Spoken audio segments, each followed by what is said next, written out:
உலக மக்கள் அனைவருக்கும் வணக்கம். இப்போ இந்த வீடியோவில் என்ன பார்க்க போறோம்னா, இம்மார்ட்டல் ரூலர். நேற்று கூட நான் நைட்டு கூகுளில் செக் பண்ணி பார்த்தோம். அதில் பார்த்தீங்கன்னா, இம்மார்ட்டல் ரூலர் அப்படின்றவரை நாஸ்ட்ராடமஸ் ப்ரெடிக்ஷனில் மிக தெளிவாக சொல்லியிருக்காங்க. நாஸ்ட்ராடமஸ் ப்ரெடிக்ஷனில் இம்மார்ட்டல் ரூலர்ன்றவர் இந்தியாவிலேருந்து தான் வருவாருன்னு மிக தெளிவாக சொல்லியிருக்காங்க. 3 கடல் சங்கமிக்கூடிய இடத்துல தான் வருவாருன்னு சொல்லியிருக்காங்க. ஏன்னா யூரோப் கண்ட்ரிலேருந்து வருவாருன்னு சொல்லி ஒரு சில பேச்சுகள் அடிபட்டது. ஆனால் அவர் தெளிவாக சொல்லியிருக்காரு, இந்தியாவிலிருந்து உருவாக போகும் அழிவில்லாத ஆட்சியாளர் அப்படின்னு சொல்லி நாஸ்ட்ராடமஸ் ப்ரெடிக்ஷன்ல தெளிவாக போட்டிருக்கு. ஓரக்கொரர்லிய சந்திரரகை ப்ரெடிக்ஷன் நமக்கு மேலும் வலு சேர்க்கிறது. இதுக்கு அப்புறம் அறம்பாடி சித்தர் பாடல் அது உருவாக்கணவங்க தான் என்ன எதுன்னு சொல்லணும். அதில் 50% நம்புறாங்க. நான் நம்புறேன் 50%. அது ஒரு பக்கம் இருக்கட்டும். இப்போ அறம்பாடி சித்தர் பாடலை பேச வரல. இன்னைக்கு நான் மெயினாக அந்த வீடியோ போட்டதுக்கான நோக்கம் அப்படின்னு பார்த்தீங்கன்னா, நேற்று நான் உங்கள் வீடியோவில் ஒரு கருத்து சொல்லியிருந்தோம். அதாவது பார்த்தீங்கன்னா, என்ன கருத்து சொல்லியிருந்தோம்னா, நாங்கள் இப்போ என்னையை பொறுத்த வரைக்கும் பார்த்தீங்கன்னா, நான் வீடியோ போடுறதன் நோக்கம்னு நான் சொல்லிடுறேன். இம்மார்ட்டல் ரூலர் அப்படின்னு சொல்லி யாஹூ மெடிடேஷன் ஐயா வீடியோ போட்டாங்க. அதை பார்த்து தான் நான் வீடியோ போட்டேன். ஏன்னா அவங்க சேனலில் அவங்க வீடியோ போட்டாங்க. அதை நான் பார்த்துட்டு எனக்கு வீடியோ போடணும்னு தோணுச்சு. அப்புறம் நான் வீடியோ போட்டேன். அப்புறம் அறம்பாடி சித்தர் பாடலை படித்து பார்த்து வீடியோ போட்டேன். கோரக்கரளி சந்திரரையை படித்து பார்த்து வீடியோ போட்டோம். நாஸ்ட்ராடமஸ் ப்ரெடிக்ஷனை பார்த்து வீடியோ போட்டோம். இப்படி தொடர்ந்து நான் 2022 3 இயர்ஸாக 3 வருஷமாக வீடியோ போட்டுக்கிட்டு தான் இருக்கேன். சரிங்களா? இப்போ நான் மிக தெளிவாக சொல்லிடுறேன். நான் வீடியோ போடுறது வேற யாருக்காகவும் கிடையாது. நான் தான் இம்மார்ட்டல்னு நான் என்னோட 6வது வீடியோலேயே சொல்லிட்டேன். உலகை ஆளப்போறேன் தமிழன் பார்ட் 6லேயே சொல்லிட்டேன். தெரியாதவங்க போய் எடுத்து பார்த்துக்கங்க. நாகராஜ சோழன் தமிழன் சேனல் இருக்கு. பார்ட் 6லேயே நான் 6வது வீடியோலேயே சொல்லிட்டேன். நான் தான் அந்த இம்மார்ட்டல்னு சொன்னேன். இது நான் எதாச்சியெல்லாம் சொல்ல கிடையாது. ஏதாவது ஒரு உள்ள ஏதாவது ஒரு விஷயங்கள் இருந்தால் தான் அதை நம்ம சொல்ல முடியும். சும்மா வேற மாதிரி நான் சிலரை போல கமெண்ட்ல சொல்லல.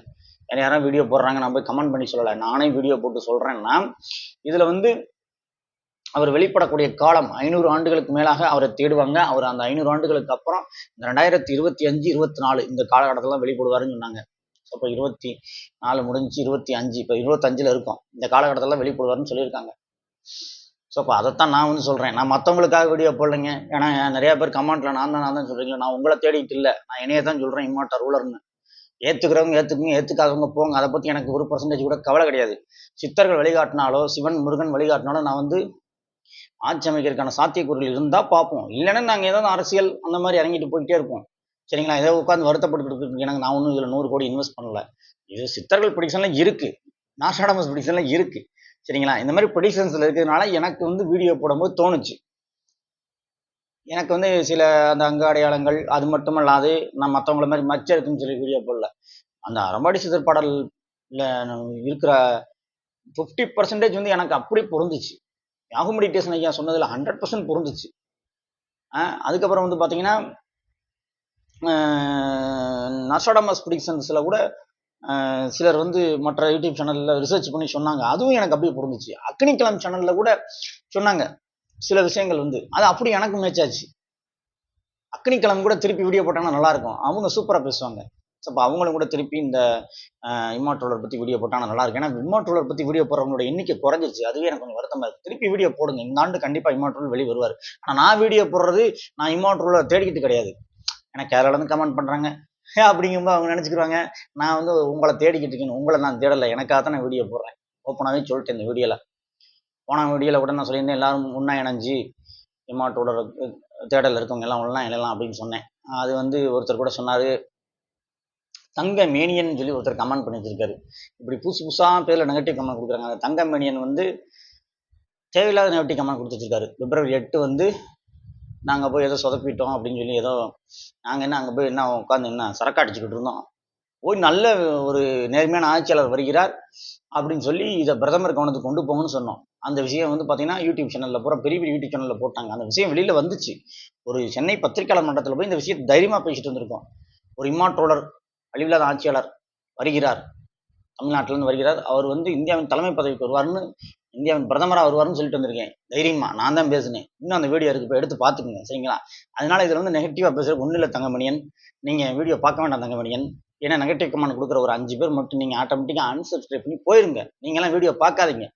உங்களுக்குலாம் பதில் கொடுத்துக்கிட்டு இருந்தால் நான் சப்ஸ்கிரைபருக்கு சரியான முறையில் என்னால் வீடியோ கொடுக்கக்கூடிய டயத்தில் டிஸ்டர்ப் ஆகுது. நீங்கள் என்ன தான் நெகட்டிவ் கமெண்ட் கொடுத்தாலும் வரக்கூடிய ஆட்சியாளர் வரத்தான் போகிறாரு. அந்த இம்மார்ட்டல் ரூலர் அழிவில்லாத ஆட்சியாளர் வந்து வரதான் போறாரு. அதுல வந்து எந்த மாற்று கருத்தும் கிடையாது. அவர் கண்டிப்பா வெளியில வந்துருவார் இந்த ஆண்டு. நீங்க நெகட்டிவ் கமெண்ட் கொடுக்கறதுனாலயோ, அரசியல்வாதிகள் வந்து எலெக்ஷனை நோக்கி போறதுனாலயோ,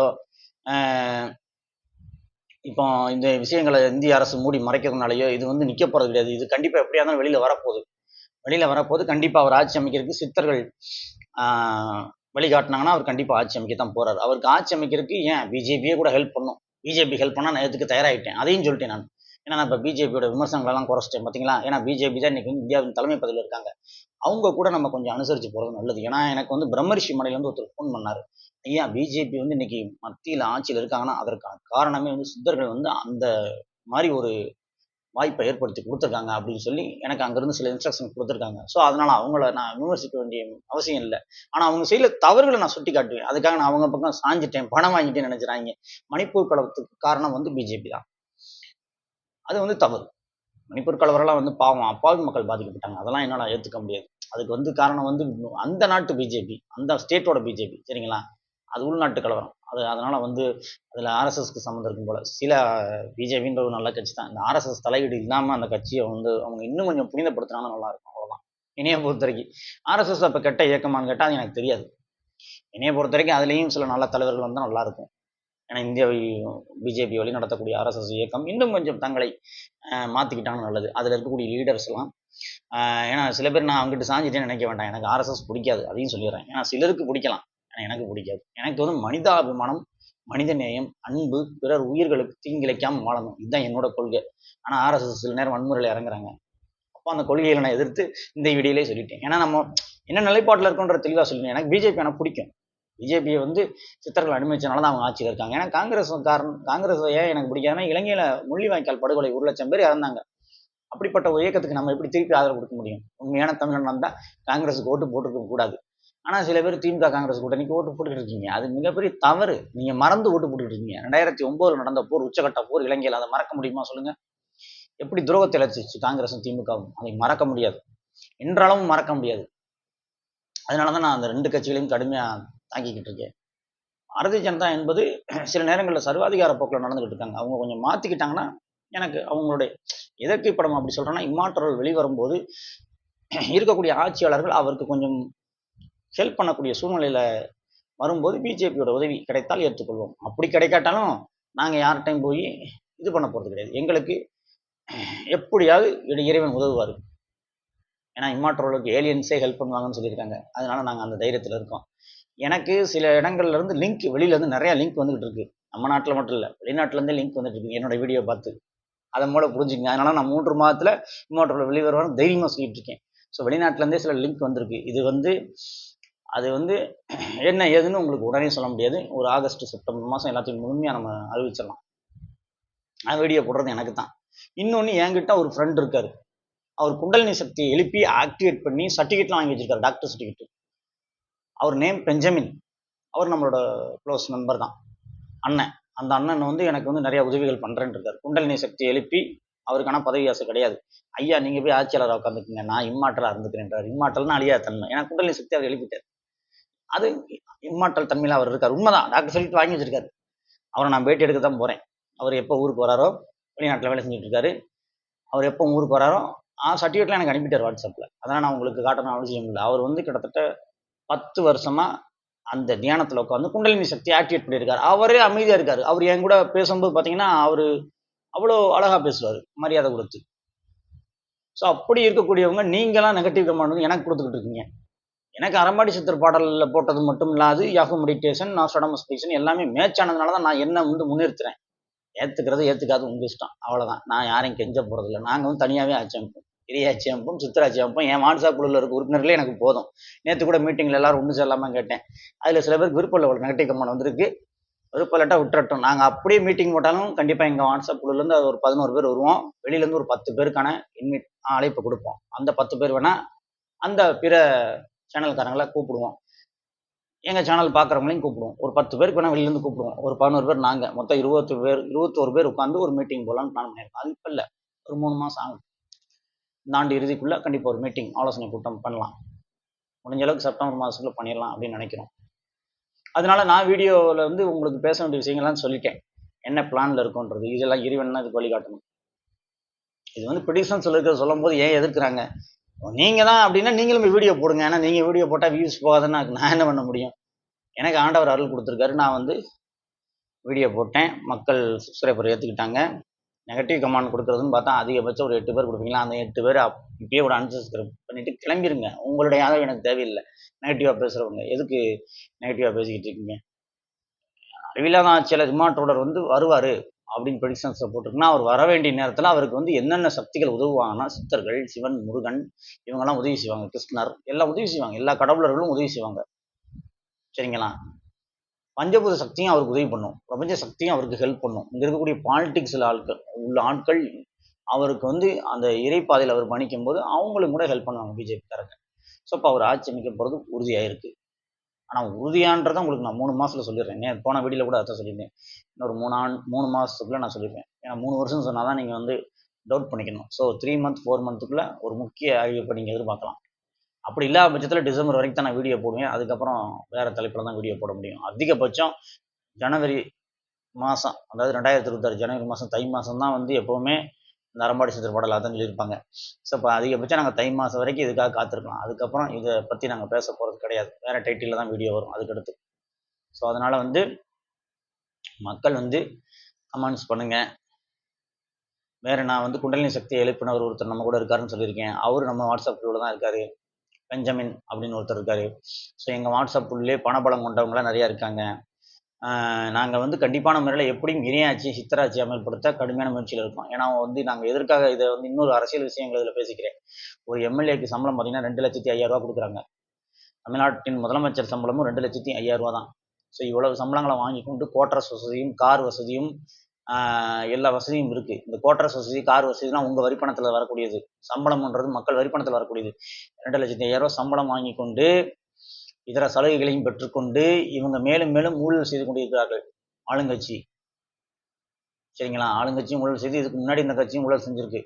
இவங்க ஊழல் செய்கிறத வந்து ரைடு விடுறாங்க. ஆனால் இவங்களை வந்து பிடிச்சி உள்ளே வைக்க மாட்டேன்றாங்க. ஒரு 5 வருஷம் 6 வருஷம் உள்ளே வைக்கணும், இல்லை 14 வருடங்கள் உள்ளே வைக்கணும், இல்லை கடுமையான தண்டனைகள் கொடுத்தா தான் இவங்க ஊழல் செய்வதை நிறுத்துவாங்க. வெளிநாடுகளெல்லாம் ஊழல் கிடையாது. அரபு நாடுகளெல்லாம் பார்த்தீங்கன்னா ரொம்ப நேர்மையான ஆட்சி முறை நடந்துக்கிட்டு இருக்கு. வெளிநாட்டில் சில நாடுகளெல்லாம் கியூபா மாதிரி நாடுகள், கனடா மாதிரி நாடுகள், பிரான்ஸ் மாதிரி நாடுகள்லாம் ரொம்ப நேர்மையான ஆட்சி நடந்துகிட்டு இருக்கு. ஆனால் இங்கே நடக்கிற ஆட்சி ஊழல் ஆட்சி நடந்துகிட்டு இருக்கு. இதுதான் இங்கே வந்து பிரச்சனையாக இருக்குது. அதனால என்ன ஆகுதுன்னா, சாதாரண மக்களாகவே இருக்காங்க. அதிகாரத்துக்கு உள்ளே போகிறவங்க மேலும் மேலும் பணம் சேர்த்து அவங்க நல்லா இதாகிடுறாங்க. ஆனால் சாதாரண மக்கள் வந்து இங்கே வந்து அடிப்படை வசதிகள் கூட கிடைக்காம மிக சிரமத்தில் இருக்காங்க. ஒரு வேலை வாய்ப்பு கவர்மெண்ட்டில் பெறுறதுக்கு ரொம்ப சிரமமாக இருக்குது. லஞ்சம் கொடுக்க வேண்டியிருக்கு. ஆனால் பணம் இருக்கிறவங்க லஞ்சத்தை கொடுத்து அந்த வேலையை அடைஞ்சிடறாங்க ஈஸியாக. அந்த வேலைக்கு போயிட்டு அவங்க என்ன பண்ணிடுறாங்க, மேலும் லஞ்சம் வாங்குறாங்க. ஏன்னா பணம் கொடுத்தானே உள்ளே போகிறாங்க. அப்போ அங்கே போய் லஞ்சம் வாங்குறாங்க. காவல்துறை வந்து இன்னைக்கு ஒரு தவறான பாதையில் போயிட்டுருக்கு. காவல்துறை வந்து என்னென்னா, ஒருத்தன் காரில் போகிறான்னா அவனுக்கு தான் மரியாதை கொடுக்குறாங்க. ஏன்னா காரில் போகிறவன் ஒரு சைக்கிளில் போகிறவங்க இடிச்சிட்டாங்கன்னா போலீஸ் வந்து காரில் போகிறவங்களுக்கு தான் சப்போர்ட் பண்ணுறாங்க. இல்லை காரில் போகிறவங்க ஒரு பைக்கில் போகிறவங்களை இடிச்சிட்டாங்கன்னா இதில் காரில் போகிறவங்களுக்கு தான் போலீஸும் சப்போர்ட் பண்ணுது. ஏன்னா காரில் போகிறவங்க ஒரு 1000மோ 2000மோ லஞ்சம் கொடுத்துட்றாங்க. அப்போ என்ன ஆகுது, அந்த கேஸு அந்த இடத்துல வீக் ஆயிடுது. பைக்கில் போகிறவங்க வந்து கொஞ்சம் பெரிய ஆளாக இருந்தால் தான் இந்த கேஸையே ஜெயிக்க முடியும். ஒரு அட்வொகேட்டை வச்சு வாதாட்டம் இருக்குது. இங்கே வந்து நியாயமாக காவல்துறை செயல்படணும்னு சொல்லிக்கிறேன். கோர்ட்டும் செயல்படணும். அப்படி செயல்பட்டால் தான் இங்கே எல்லாருக்கும் நீதி கிடைக்கும். ஆனால் அந்த நீதி வந்து இப்போ மறுக்கப்பட்டுக்கிட்டு இருக்கு. இங்கே பணம் இருக்கவங்களுக்கும் பதவியில் இருக்கவங்களுக்கும் தான் நீதி கிடைச்சிக்கிட்டு இருக்கு. சாதாரண மக்களுக்கு அந்த நீதி வந்து மறுக்கப்பட்டுக்கிட்டு இருக்கு. இதெல்லாம் மாற்றி அமைக்கக்கூடிய ஆட்சி தான் அந்த இறையாட்சி, சித்தராட்சின்னு சொல்லக்கூடிய அந்த இம்மார்டல் ரூலர் ஆகிய ஆட்சி சித்தராட்சின்னு சொல்லிக்கலாம். கடவுளுடைய ஆட்சி. அது வந்து கடவுளரால் ஆசிர்வதிக்கப்பட்ட ஆட்சி. இது சித்தராட்சி. அப்படிப்பட்ட ஒரு ஆட்சி முறையை கொண்டு வரணும்னு நாங்கள் முயற்சி எடுக்கிறோம். இதில் போய் நீங்கள் நெகட்டிவ் கமெண்ட் கொடுக்குறதுக்கு என்ன இருக்குது? இன்றைக்கி நான் சொல்ல வேண்டிய சொல்லிட்டேன், பார்த்துக்குங்க. இந்த நெகட்டிவ் கமெண்ட் கொடுக்குறவங்க கொஞ்சம் பார்த்து நெகட்டிவ் கமெண்ட் கொடுக்க வேண்டாம் அப்படின்னு நான் திரும்பி சொல்லிக்கிறேன். நீ கொடுக்குறதுனால எனக்கு ஒன்றும் ஆக போகிறதில்ல. உன்னுடைய லெவல் அவ்வளோதான் அப்படின்னு நீ முடிவு எடுத்துக்கோ.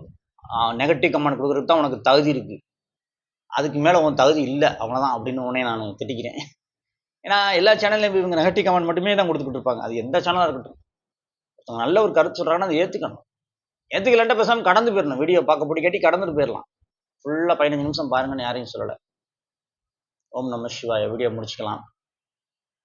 திருச்சிற்றம்பலம். அதனால் ஒரு நல்ல ஆட்சி அமையும் அப்படின்ற நோக்கத்தில் நாங்கள் சேனல் ஆரம்பித்து வீடியோ போட்டோம்.